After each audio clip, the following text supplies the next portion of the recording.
Ապա ոգիները թագավորներին հավաքեցին մի տեղ, որ եբրայերեն կոչվում է Արմագեդոն։ Արմագեդոն բառը թարգմանվում է Ավետարանի լեռ, որ Ձիթենյանց լեռն է։ Այն մոտ է Հովսափաթի ձորին, որտեղ նեռը հավաքելու է բոլոր քրիստոնյաներին և իր բոլոր զորքերով ահաբեկելու է, որ երկրպագեն իրեն, իբրև Քրիստոսի։ Այդ պահին է, որ Քրիստոս Միքայել հրեշտակապետի միջոցով հարվածելու է նեռին ու նրա զորակնդին, ինչպես նախկինում հարվածեց Անեքերիմի զորքին։ Այսպիսով վերջ է դնելու նեռի կյանքին, որը եթե չկարճեր, քրիստոնյաները չէին փրկվի, բայց ընտրյալների պատճառով այդ օրերը պիտի կարճացվեն։ 7-րդ հրեշտակը իր սկավառակից թափեց օդի մեջ, և երկնքից ու գահից ելավ մի բարձր ձայն, որ ասում էր. եղավ։ Հրեշտակը իշխանություն ունի տարերքների վրա, փոփոխելու դրանք ըստ իր կամքի, և եղավ մեծ երկրաշարժ, որպիսի ինչի եղել մարդու ստեղծվելուց ի վեր։ Այժմյան երկրաշարժները կարապետներն են գալիք համատարած մեծ երկրաշարժի։ Եթե սովորական երկրաշարժից կործանվում են քաղաքներ, ջրի տակ են անցնում կղզիներ, ինչպես հայտնում են պատմագիրները, ապա որքան առավել կործանարար կլինի աշխարհի վախճանի մեծ երկրաշարժը։ Եվ մեծ քաղաքը 3 մասի բաժանվեց, և ընկան ազգերի քաղաքները, և Աստված հիշեց մեծ Բաբելոնը, և դրան տվեց իր սաստիկ բարկության գին ու բաժակը։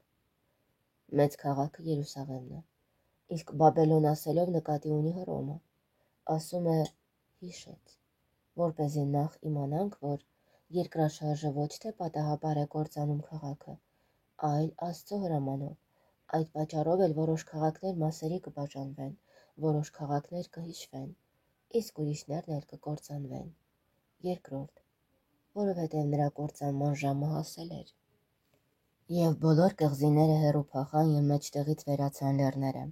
Տես թե որքան զորեղ է Աստծո հրամանը, որ անգամ լեռներն ու կղզիները չդիմացան այս հզոր երկրաշարժին։ Բաբելոնը կանգուն կմնա սպասելով Աստծո հրամանին։ Հրեշտակի ներգործությամբ կատարվող այս երկրաշարժը միայն արտաքուստ չէ,